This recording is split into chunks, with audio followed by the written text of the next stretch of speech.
Cordialmente, mis queridos hermanos y amigos, bienvenidos este sábado a esta predicación de la Santa Palabra de Dios. Espero que sea de gran beneficio. Hoy vamos a hablar del mensaje del primer ángel. Luego, en mi próximo tema, cuando predique, vamos a hablar del mensaje del segundo ángel. Y luego, el tercer tema, más adelante, vamos a esbozar el tema sobre el mensaje del tercer ángel. Sin embargo, antes de comenzar nuestro estudio del mensaje del primer ángel, queremos pedir la bendición del Señor. Padre, pedimos tu compañía ahora al abrir tu santo libro. Pedimos que tu Santo Espíritu, quien inspiró ese libro, pueda acercarse a nosotros para abrir nuestra mente a fin de entender y abrir nuestro corazón para recibir y vivir conforme a tu santa voluntad. Te lo imploramos en el nombre y por los méritos de Cristo nuestro Salvador. Amén.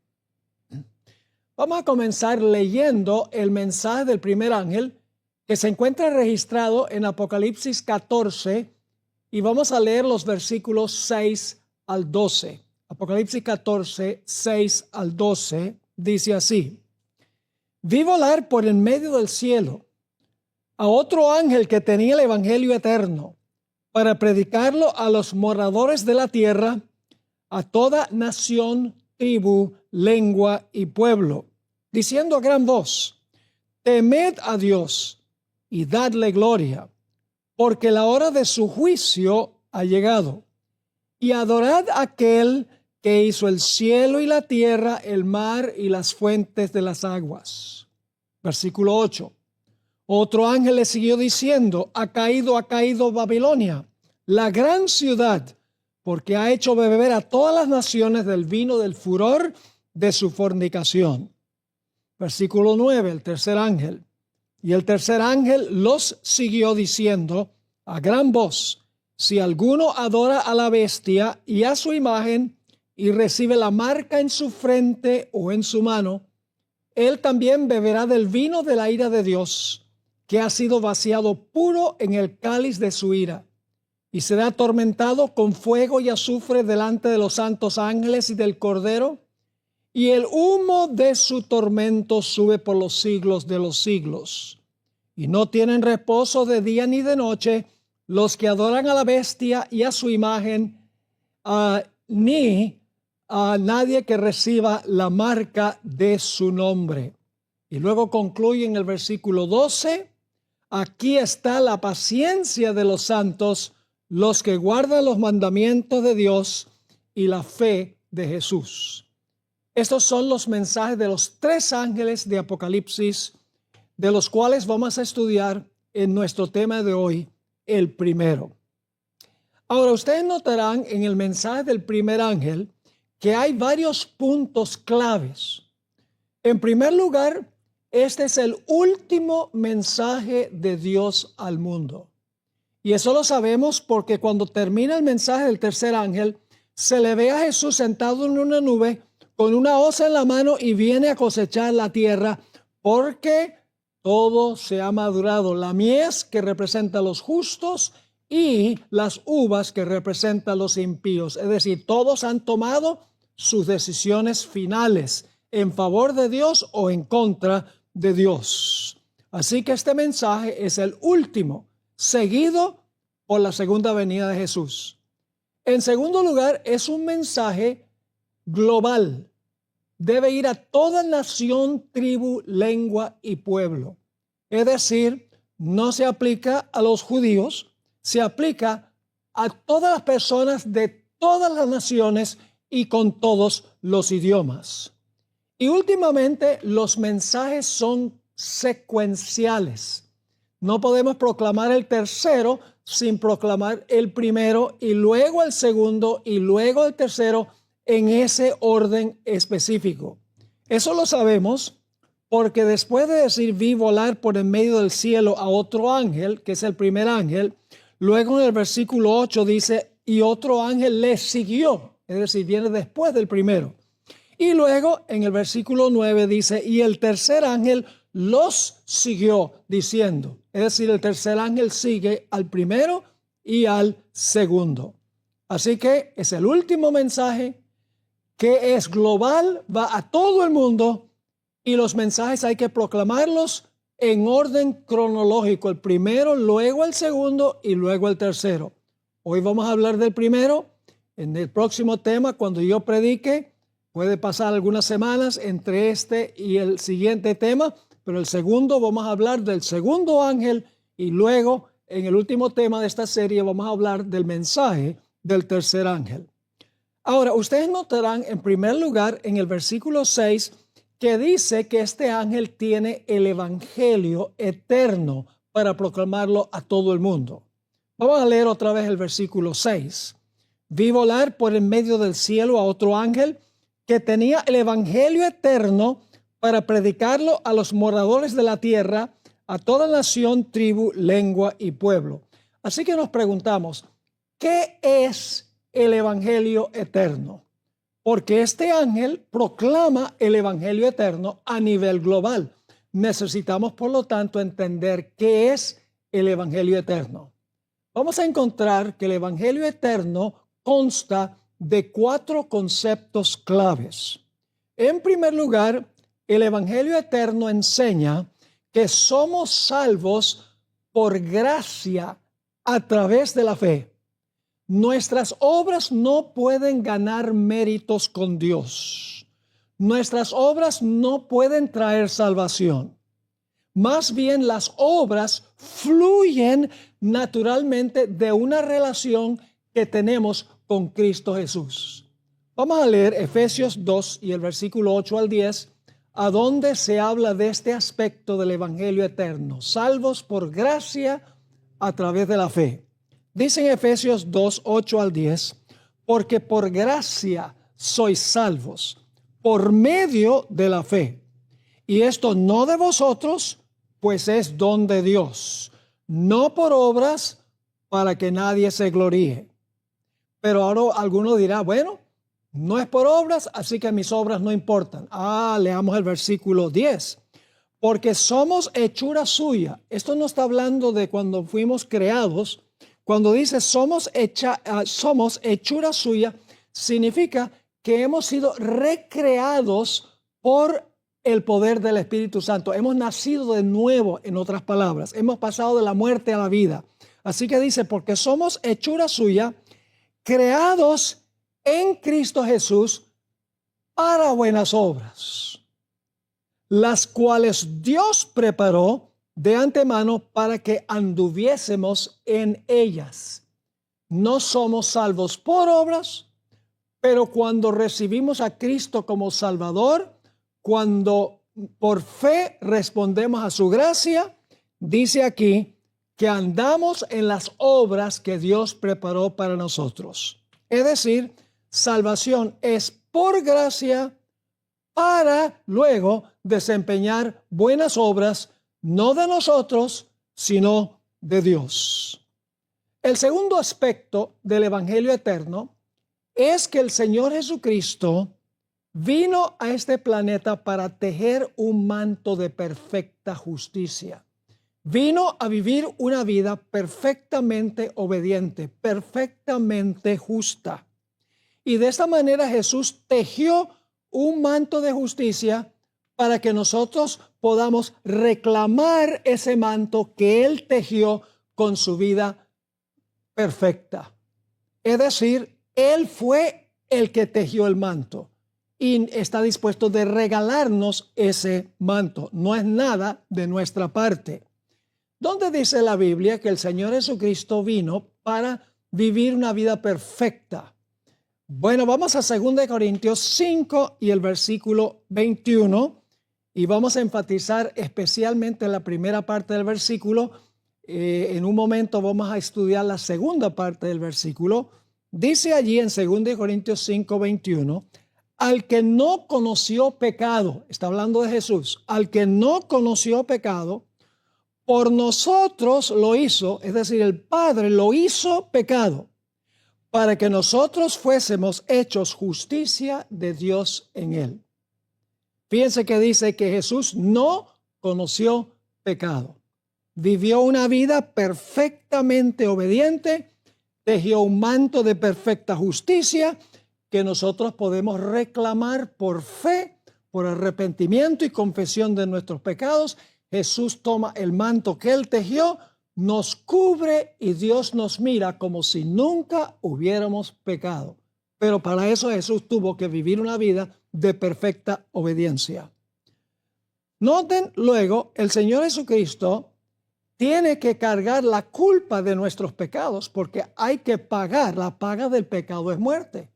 Así que Jesús, luego de vivir una vida perfecta, tomó sobre sí la culpa por nuestros pecados y como tenía la culpa, ahora el Señor Jesucristo sufre el castigo por el pecado. Es decir, el castigo que nosotros merecemos por el pecado lo tomó Jesús sobre sí mismo. Vamos otra vez a 2 Corintios 5:21, a donde nos dice la segunda parte del versículo lo que sucedió con Jesús. Al que no conoció pecado, ahí está su vida perfecta, el manto que tejió, pero sigue diciendo, por nosotros lo hizo pecado. Es decir, el Padre hizo que Jesús cargara la culpa que nosotros merecemos, que nosotros tenemos, y la muerte que nosotros merecemos.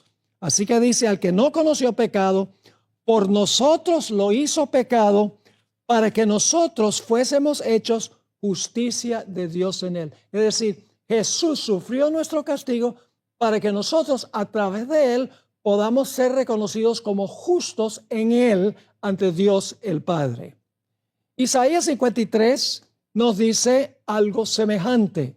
Isaías 53, versículo 4 hasta el versículo 6 dice, ciertamente llevó él nuestras enfermedades y sufrió nuestros dolores.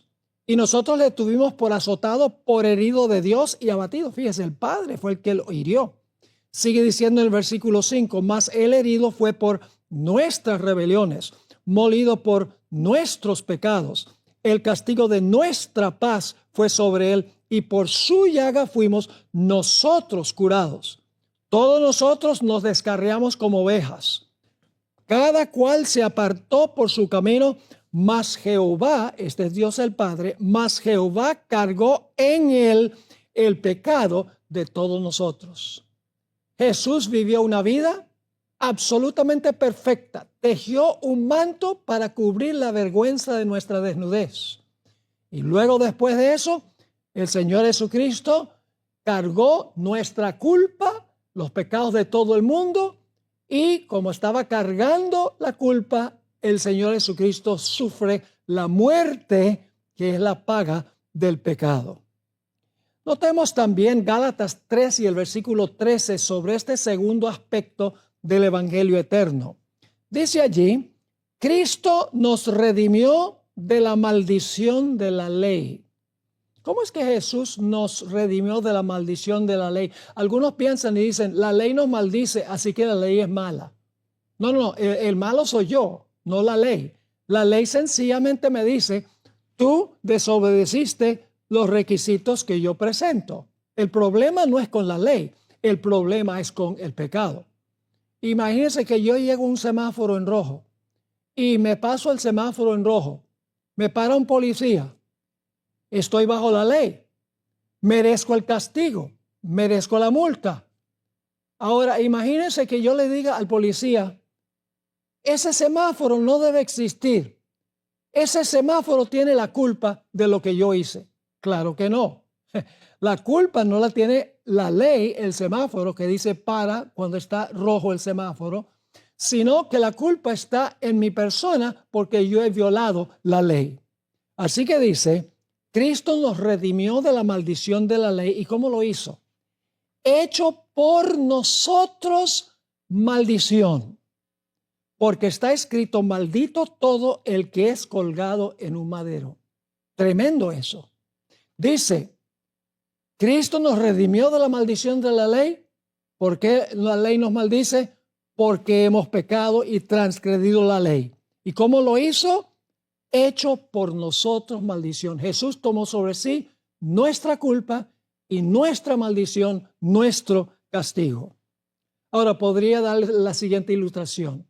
Yo comencé a pastorear aquí en Fresno y duré 20 años pastoreando la misma iglesia. Recuerdo en un culto de oración un miércoles que tuvimos una reunión espectacular. Cantamos juntos, oramos juntos, estudiamos la palabra juntos, nos relacionamos uno con otro juntos. Y cuando yo terminé ese culto de oración, yo estaba por las nubes. Me monté en el carro, manejé hasta el final de la calle, una derecha y luego otra izquierda. Iba corriendo a una velocidad que excedía el límite. El límite decía 45 y yo estaba andando como 60. De repente vi una luz atrás del carro. Ay, dije, ay, este policía me paró. Y llega el policía a la ventana y dice, ¿sabe por qué yo lo paré? Yo le dije, bueno, me imagino porque estaba andando demasiado rápido, estaba excediendo el límite de velocidad. Él me dijo, sí, estaba excediendo el límite de velocidad como por 15 millas. Y yo le dije, bueno, señor fiscal, perdone, es que yo estaba en un culto ahora y estaba tan emocionado que me distraje y estaba andando más rápido de lo que debería. Y el policía me miró y me dijo, pero usted es pastor, usted no debe andar con la cabeza en las nubes, usted debe hablar, cuando está manejando debe andar con su cabeza muy bien plantada en la tierra. Yo le dije, yo sé, señor fiscal. Y para hacer una larga historia corta, el fiscal me miró y me dijo, yo veo que usted está arrepentido de lo que hizo y ha aprendido la lección de que debe tener su cabeza en el suelo, no en las nubes. Yo le dije, sí, señor fiscal. Me dijo, bueno, yo le voy a perdonar la multa por esta vez, pero no lo vuelvo a hacer. Y yo, claro, en mi corazón dije, aleluya, gloria a Dios, no tengo que pagar la multa. Pero después, cuando estaba manejando a la casa, me puse a pensar, ese fiscal no hizo lo que debería haberlo hecho. Porque un fiscal es colocado para castigar violaciones de la ley. Él, para cumplir su cometido, su tarea, debería haberme dado la boleta, debería haberme dado la multa. Y ustedes dicen, pastor, usted está loco. Sí, puede ser que haya estado, pero la multa debía imponerse porque yo había quebrantado la ley. Entonces, ¿cómo podía yo librarme de pagar la multa y que el fiscal hiciera lo que él debía hacer, que era aplicar la justicia? Había una forma en que él podía hacerlo. Claro, nunca pasa en la vida real. Esta es solo una ilustración. El fiscal podría haber dicho ahí a través de la ventana, pastor, yo veo que usted está arrepentido por exceder el límite de velocidad. Le voy a decir lo que yo voy a hacer.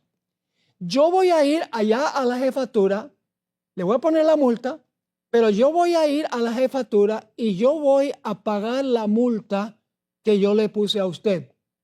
Claro, eso no pasa nunca en la vida real. Pero yo pregunto, ¿hubiera quedado paga la multa? Sí. ¿Hubiera tenido yo que pagar la multa? No. Es decir, ahí se aplica la justicia porque se castigó la transgresión de la ley, pero se aplica también la misericordia porque el fiscal asumió el castigo que me merecía yo. Así fue con Jesús. Jesús murió imponiendo la justicia de la ley porque la paga del pecado es muerte, pero al mismo tiempo mostró su misericordia porque Él pagó mi multa personalmente para que yo no tuviera que pagarla. Así que, ¿qué hemos visto hasta ahora? En primer lugar, somos salvos por gracia a través de la fe. En segundo lugar, Cristo vivió una vida perfecta para tejer un manto que nosotros podemos reclamar para cubrir la vergüenza de nuestra desnudez. En tercer lugar, luego Jesús tomó nuestra culpa y sufrió el castigo que nos convenía a nosotros. El cuarto punto del Evangelio eterno es que Jesús intercede por nosotros como mediador o como intercesor si llegamos a pecar después de haber recibido a Cristo. Y debo admitir que después del bautismo cometemos pecados y necesitamos un mediador, un intercesor que esté en nuestro lugar. Ahora, para que un intercesor pueda funcionar, necesita tener tres características. En primer lugar, tiene que ser el intercesor Dios. En segundo lugar, el intercesor tiene que ser hombre. Y en tercer lugar, el intercesor debe ser sin pecado. Para que alguien interceda por nosotros que hemos recibido a Jesús, necesita tener esas tres características: ser Dios, ser hombre y ser sin pecado, es decir, ser justo. Vamos a leer algunos versículos. Primera de Juan 2 y el versículo 1. Dice aquí el apóstol Juan: hijitos míos, estas cosas os escribo para que no pequéis. Y si alguno hubiere pecado, abogado tenemos para con el Padre a Jesucristo, ¿quién? El justo. Es decir, Jesús es perfectamente justo porque Él vivió una vida sin pecado. Así que tenemos un abogado para con el Padre a Jesucristo el justo, es decir, el que vivió una vida de perfecta justicia. Otro texto que nos dice que Jesús vivió sin pecado como nuestro intercesor está en Hebreos 4 y el versículo 15, Hebreos 4:15, donde dice: porque no tenemos un sumo sacerdote que no pueda compadecerse de nuestras debilidades, sino uno que fue tentado en todo según nuestra semejanza, pero sin pecado. Jesús fue tentado en todo como nosotros, pero nunca pecó. Tejió un manto de perfecta justicia. Por eso puede interceder por nosotros, porque el Padre le escucha a Él, porque Jesús vivió una vida absolutamente perfecta. Además de eso, el intercesor tiene que ser plenamente humano. Noten lo que dice en 1 Timoteo 2 y el versículo 5. 1 Timoteo 2, 5. Dice: porque hay un solo Dios y un solo mediador. ¿Cuántos mediadores? Uno solo. Un solo mediador entre Dios y los hombres. ¿Jesucristo qué? Jesucristo hombre. Es decir, para interceder por nosotros, Jesús tiene que ser hombre porque Él tiene que poder simpatizar con nosotros habiendo pasado por el mismo camino que nosotros. Así que en primer lugar, el intercesor tiene que ser sin pecado. En segundo lugar, el intercesor tiene que ser plenamente humano. Y vimos también que tiene que ser perfectamente justo. Noten también lo que dice Hebreos, el capítulo 7 y el versículo 25 y 26. Hebreos 7, 25 y 26. Por lo cual puede también salvar perpetuamente a los que por Él, es decir, a los que por Jesús se acercan a Dios, viviendo siempre para interceder por ellos. Y ahora fíjense las características de este sacerdote. Porque tal sumo sacerdote nos convenía: santo, inocente, sin mancha, apartado de los pecadores y hecho más sublime que los cielos. Así que Jesús es Dios, el Señor Jesucristo, hombre, y el Señor Jesucristo sin pecado, absolutamente justo.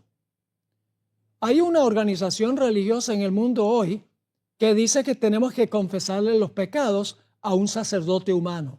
El problema es que ese sacerdote humano no es Dios ni tampoco es sin pecado. Así que no puede cumplir las funciones necesarias para ser un mediador entre Dios y los hombres. Ahora alguno dirá: pero pastor, ¿cómo puede Jesús comprender a los seres humanos pecadores si el Señor Jesucristo nunca pecó? Es un argumento que parece muy interesante, pero uno tiene que mirarlo con cuidado. Yo pregunto, si usted estuviera en arena movediza y se estuviera hundiendo, ¿qué preferiría? ¿Que haya alguien en tierra firme con una soga para sacarlo? ¿O prefiere que esa persona esté dentro de la arena movediza simpatizando con usted? Yo creo que estarían de acuerdo que quieren a alguien en tierra firme con una soga para poderte sacar. Si Cristo hubiera estado en el lodo del pecado o en la arena movediza del pecado con nosotros, no nos podría ayudar. Tenía que ser sin pecado. Ustedes recuerdan la experiencia de Jacob cuando tuvo que huir de la casa de su padre por haberle robado la primogenitura a su hermano y haber engañado a su padre. Cuando iba en camino, se durmió con la cabeza en una piedra y recibió un sueño de una escalera. Esa escalera, según Juan 1:51, representaba a Jesús. Vamos a leer primero en cuanto al sueño. Génesis 28:12. Y soñó, y he aquí una escalera que estaba apoyada en la tierra, y su extremo tocaba en el cielo. Y he aquí ángeles de Dios subían y descendían por ella. El Señor Jesucristo dijo que Él es esa escalera. Dice en Juan 1 y el versículo 51, y le dijo, de cierto os digo, de aquí en adelante veréis el cielo abierto y a los ángeles de Dios que suben y descienden sobre el Hijo del Hombre. Los ángeles llevan nuestras oraciones a Dios y traen las respuestas a nosotros también de Dios.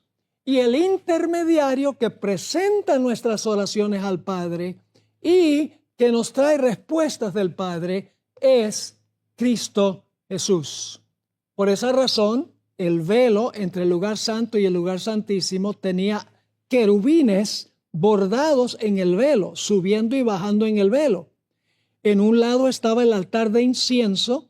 El incienso representa los méritos de Cristo mezclados con el fuego de la oración, y el humo subía por encima del velo a la presencia de Dios. Significaba que el incienso de los méritos de la sangre de Cristo Jesús hace que nuestras oraciones sean aceptables ante Dios, porque la oración va mezclada con los méritos del Señor Jesucristo. Éxodo 26:31 es el texto donde habla de los ángeles que suben y bajan sobre el velo. Dice, y le dijo, de cierto os digo, de aquí en adelante veréis al Hijo del Hombre al cielo abierto y a los ángeles de Dios que suben y descienden sobre el Hijo del Hombre. Y en Éxodo 26:31, el mismo concepto, hablando de los ángeles, los querubines, dice, también harás un velo azul, púrpura, carmesí y lino torcido, será hecho de obra primorosa con querubines. Así que las primeras 4 funciones de Jesús tienen que ver con lo que Él ha hecho por nosotros. No está hablando de nuestra respuesta a Él. ¿Cuáles son los 4 puntos nuevamente? El Señor Jesucristo nos salva por gracia a través de la fe y no por obras. En segundo lugar, el Señor Jesucristo vivió una vida absolutamente perfecta para tejer un manto de perfecta justicia que nosotros podemos reclamar por fe, arrepentimiento y confesión. En tercer lugar, Cristo es nuestro único intercesor, porque el Señor Jesucristo es Dios, hombre, y vivió una vida absolutamente perfecta. Y en cuarto lugar, encontramos que el Señor Jesucristo es nuestro intercesor entre Dios y los hombres. Así que ese es el Evangelio eterno. Representa, en primer lugar, como hemos visto, representa que somos salvos por gracia a través de la fe. En segundo lugar, Jesús tejió un manto perfecto por su vida perfecta. En tercer lugar, el Señor Jesucristo tomó nuestra culpa y sufrió nuestro castigo.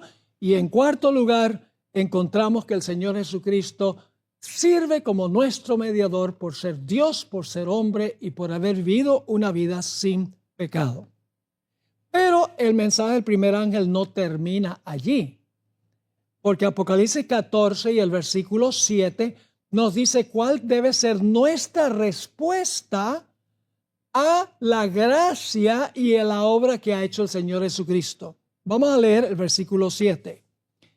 Después de hablar del Evangelio eterno, dice, diciendo a gran voz, temed a Dios. Ese es un imperativo. Temed a Dios. Dadle gloria, otro imperativo. porque la hora de su juicio ha llegado. Ahora viene el tercer imperativo: y adorad a aquel que hizo el cielo y la tierra, el mar y las fuentes de las aguas. Ahora se habla de cuál debe ser nuestra respuesta a lo que ha hecho el Señor Jesucristo. Debemos temer a Dios, debemos darle gloria y debemos adorarlo por ser el Creador. Ahora se describe cómo debemos nosotros responder a lo que ha hecho el Señor Jesucristo. Vamos a hablar entonces de lo que significa temer a Dios. Estos son imperativos, es decir, son mandatos, son órdenes. Dice en el libro de Génesis, el capítulo 20 y el versículo 8 al 11, algo muy interesante. Ahora, temer a Dios no significa tenerle miedo, no significa tenerle terror a Dios. No, temer a Dios significa tenerle un intenso respeto. Un respeto tan grande que le obedecemos a Él. Donde no hay temor de Dios, hay temor de que la gente pierda la vida. Hay temor de que el sexto mandamiento sea quebrantado. Vamos a notar algunos ejemplos de esto. Génesis 20, 8 al 11. Entonces Abimelech, déjenme darles un poquito de contexto antes de terminar de leer este pasaje. Abraham descendió allá a la ciudad, iba a Egipto, pasó por Gerar, y cuando pasó por Gerar, él, cuando iba a entrar, él dice, bueno, mi mujer Sara es muy bonita y de pronto me van a matar a mí para tomar a mi mujer, el rey, quien se llamaba Abimelech. Así que Abraham le dijo a Abimelech, mira, esta es mi hermana. Y era verdad, era la hermana de Abraham, pero no le dijo toda la verdad. Y una verdad parcial es una mentira total. Así que ahora Abimelech decide tomar a la hermana de Abraham como su mujer. Y esa noche Dios le da un sueño. Ahora vamos a leer el pasaje. Entonces Abimelech se levantó de mañana y llamó a todos sus siervos y dijo todas estas palabras en los oídos de ellos. Y temieron los hombres en gran manera. Después llamó Abimelech a Abraham y le dijo, ¿qué nos has hecho? ¿En qué pequé yo contra ti que has atraído sobre mí y sobre mi reino tan grande pecado? Lo que no debiste hacer has hecho conmigo. Dijo también Abimelech a Abraham, ¿qué pensabas para que hicieses esto? Porque Dios le mostró a Abimelech que si se quedaba con la mujer de Abraham, iba a sufrir un terrible castigo, él y todo su reino. Versículo 11. Y Abraham respondió, porque dije para mí, ciertamente no hay temor de Dios en este lugar. ¿Y qué pasa cuando no hay temor de Dios en un lugar? Dice, me matarán por causa de mi mujer. Es decir, donde hay temor de Dios, la vida está segura. El sexto mandamiento se obedece y la persona está segura. Pero donde no hay temor de Dios, la vida peligra. Noten también lo que sucedió cuando Abraham llevó a su hijo para sacrificarlo. Génesis 22 y el versículo 1 y 2 dice, eso es cuando ya Abraham está por matar a su hijo amado, dice su hijo único, dicen los versículos 1 y 2. Dice aquí en el capítulo 22, un poco más adelante en el capítulo, y dijo, no extiendas tu mano sobre el muchacho, dice el ángel, ni le hagas nada, porque ya conozco que temes a Dios, por cuanto no me rehusaste tu hijo, tu único. Es decir, Dios le dice a Abraham, se mostró que tú me temes a mí, me respetas, porque estabas dispuesto inclusive de sacrificar a tu hijo en obediencia a lo que yo te dije. Es decir, el temor de Dios significa tener un alto respeto de tal manera que le obedecemos y guardamos su ley. Noten lo que sucedió con las parteras en Egipto cuando iba a nacer Moisés. Ustedes saben que Faraón dio un decreto para matar a todos los niños varones. Fíjense lo que hicieron las parteras, Éxodo 1, 16 y 17. Dijo Faraón a las parteras, cuando asistáis a las hebreas en sus partos y veáis el sexo, si es hijo, matadlo. y si es hija, entonces viva. Pero las parteras temieron a Dios. ¿Por qué temieron a Dios? Porque estaban obedeciendo el mandamiento no matarás. Dice, pero las parteras temieron a Dios y no hicieron como les mandó el rey de Egipto, sino que preservaron la vida a los niños. Donde hay temor de Dios, la vida de la persona no está en riesgo, porque los que temen a Dios van a guardar el mandamiento no matarás. Noten lo que dice la Biblia en cuanto a Job, ese gran patriarca. Job 1 y el versículo 8 y 9. Temer a Dios significa obedecerle y aborrecer el mal. Dice allí en Job 1, 8 y 9, y Jehová dijo a Satanás, ¿no has considerado a mi siervo Job, que no hay otro como él en la tierra, varón perfecto y recto, temeroso de Dios? Y luego que dice, y apartado del mal. Respondiendo Satanás a Jehová dijo, ¿acaso teme Job a Dios de balde? Es decir, sin interés.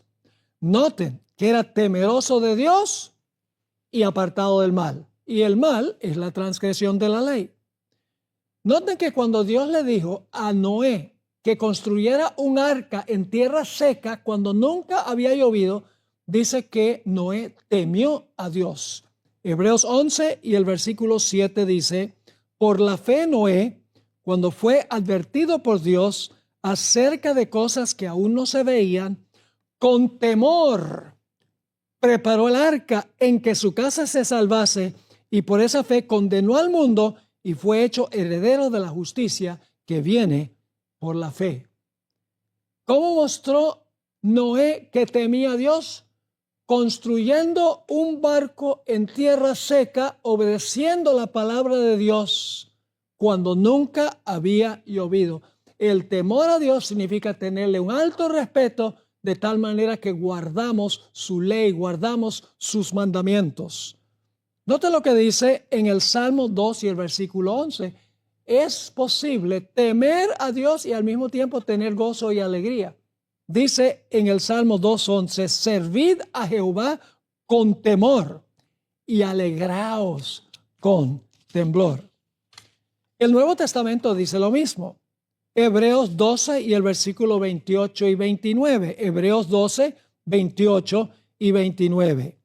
Dice así que, recibiendo nosotros un reino inconmovible, tengamos gratitud y mediante ella, escuchen esto, sirvamos a Dios agradándole con temor y reverencia. ¿Qué significa tener temor y reverencia a Dios? Significa servirle agradándole. Y eso sucede cuando le obedecemos. Noten Deuteronomio 13 y el versículo 4. Deuteronomio 13 y el versículo 4. Hay varias palabras sinónimas aquí. Dice, en pos de Jehová vuestro Dios andaréis, y a él temeréis. Guardaréis sus mandamientos. Escucharéis su voz. A él serviréis, y a él seguiréis. Todos esos son sinónimos, entre los cuales está temer a Dios. Noten Job 28 y el versículo 28. Dijo al hombre, he aquí que el temor del Señor es la sabiduría y apartarse del mal la inteligencia. Proverbios 8 y el versículo 13 dice, el temor de Jehová es aborrecer el mal, la soberbia, la arrogancia y el mal camino y la boca perversa aborrezco. Y luego está ese famoso versículo que encontramos en Eclesiastés 12, 13 y 14, la conclusión de ese majestuoso libro, donde dice, el fin de todo el discurso oído es este, teme a Dios y guarda sus mandamientos, porque esto es el todo del hombre. Porque Dios traerá toda obra a juicio, juntamente con toda cosa encubierta, sea buena o sea mala. Así que temer a Dios significa respetarlo profundamente, suficiente como para obedecer sus mandamientos, obedecer su ley en respuesta a lo que Dios ha hecho por nosotros. El segundo imperativo es darle gloria.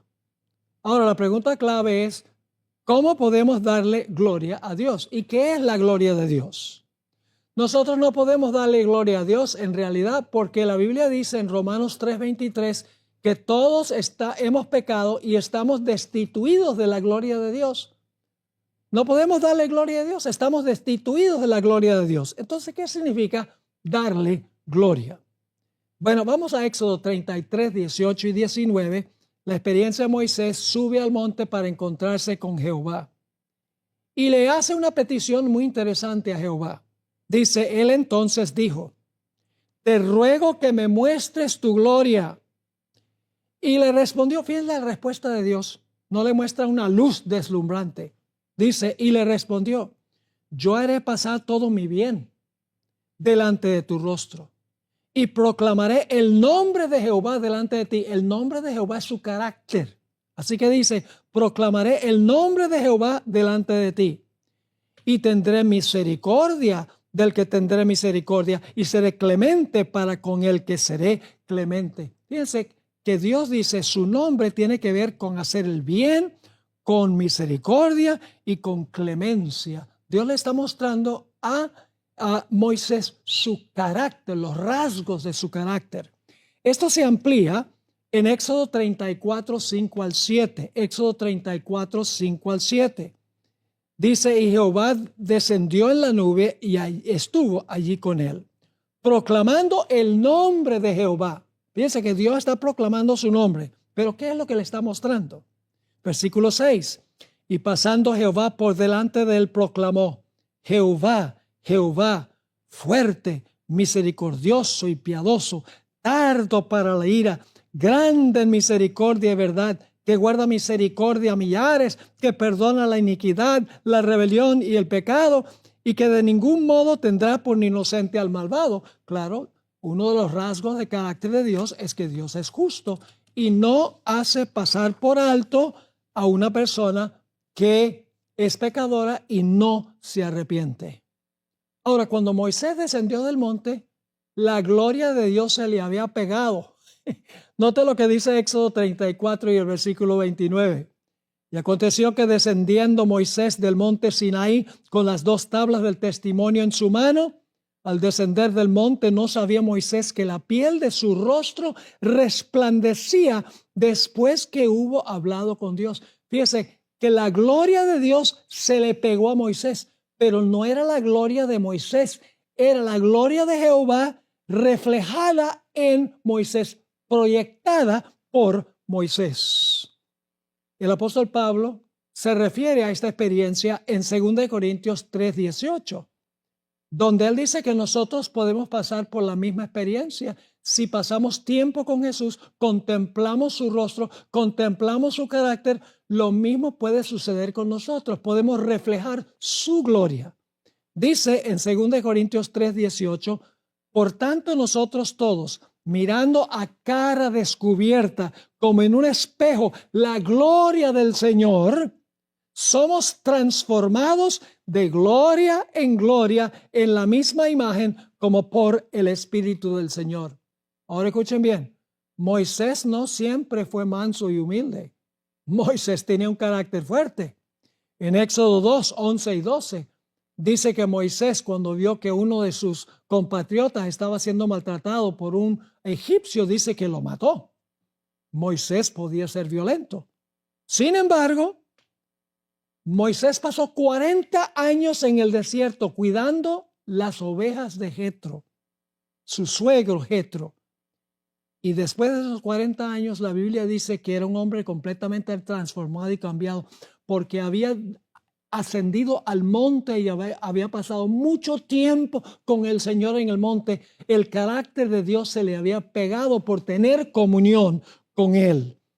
Dice en Números 40 y el versículo, Números 12 y el versículo 3, y aquel varón Moisés era muy manso, más que todos los hombres que había sobre la tierra. Fíjese, de un hombre violento, un hombre que estaba acostumbrado a las cosas lujosas del mundo, ahora llega a ser un hombre muy manso, más que todos los hombres que había sobre la tierra. ¿Y saben lo que es interesante? No se registra en los escritos de Moisés ni un pecado que haya cometido Moisés en los últimos 40 años de su vida, hasta cuando llegó a la frontera de Canaán y golpeó la roca 2 veces. Fuera de eso, todos los 40 años, en medio de un pueblo que todo el tiempo se estaba quejando y probándole la paciencia, Moisés fue manso y humilde. Nota lo que dice Mateo 5, 14 al 16. Jesús dijo: vosotros sois la luz del mundo.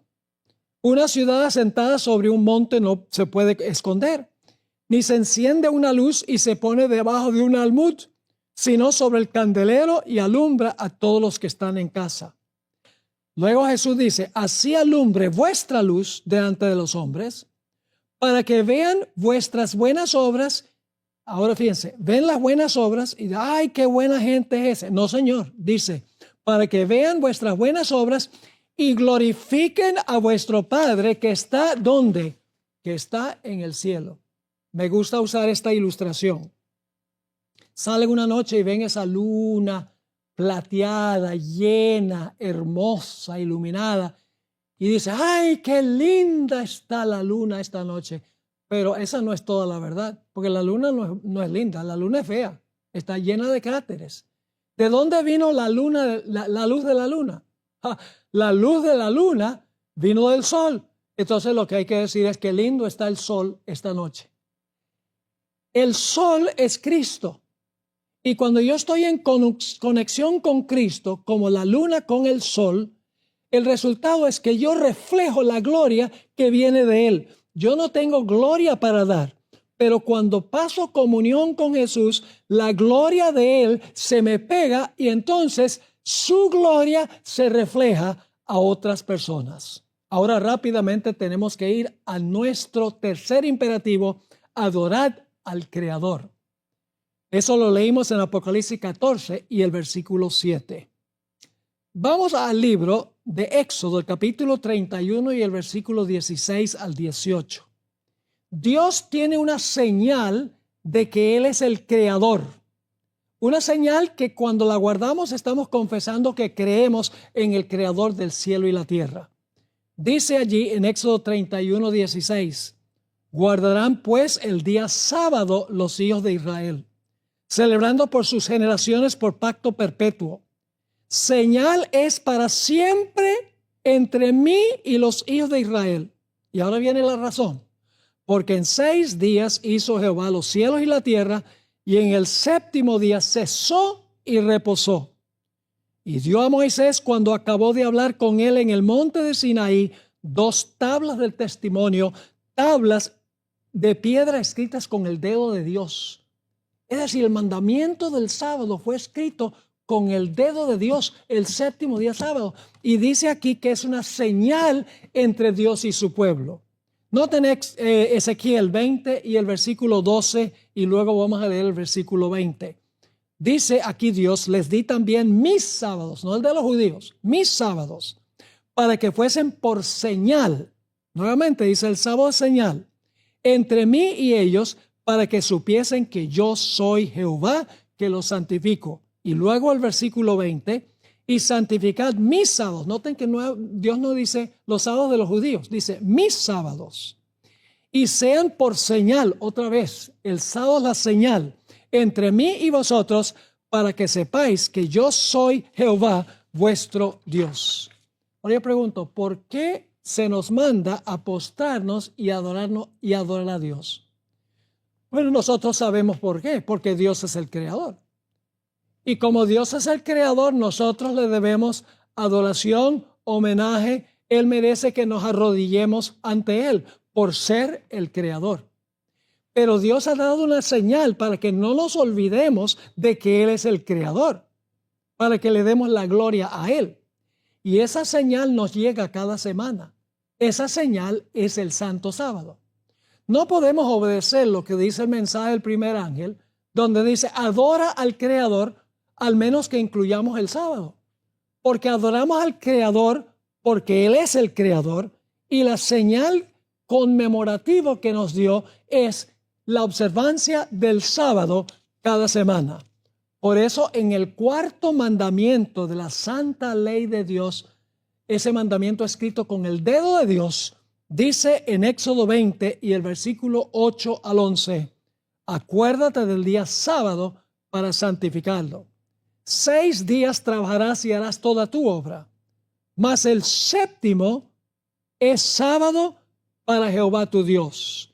No hagas en él obra alguna tú, ni tu hijo, ni tu hija, ni tu siervo, ni tu criada, ni tu bestia, ni tu extranjero que está dentro de tus puertas. Y ahora viene la razón. Porque en 6 días hizo Jehová los cielos y la tierra, el mar y todas las cosas que en ellos hay, y reposó en el séptimo día. Por tanto, Jehová bendijo el día del sábado y lo santificó. Fíjense que 2 veces se repite en el 4º mandamiento que el sábado es el séptimo día de la semana. Y también nos dice que Dios hizo 3 cosas con el sábado en la creación. En primer lugar, reposó. En segundo lugar, dice que lo bendijo. Y en tercer lugar, dice que lo santificó. Ahora yo pregunto, ¿el 4º mandamiento marca el origen del sábado? No. Vamos al relato en Génesis, donde vamos a encontrar nuevamente que el sábado es el séptimo día y donde Dios hizo las mismas 3 cosas. Es decir, el sábado no se origina con Israel, se origina en el huerto del Edén antes del pecado. Dice en Génesis 1:31, vio Dios todo lo que había hecho y he aquí que era bueno en gran manera. Y fue la tarde y la mañana el día sexto. Quedaron pues acabados los cielos y la tierra y todo el ejército de ellos. Capítulo 2 y el versículo 2. Y acabó Dios en el día séptimo la obra que hizo y reposó el día séptimo de toda la obra que hizo y bendijo Dios al día séptimo. Me da la impresión de que el sábado es el séptimo día. No el primer día, no el domingo, sino el día antes del domingo.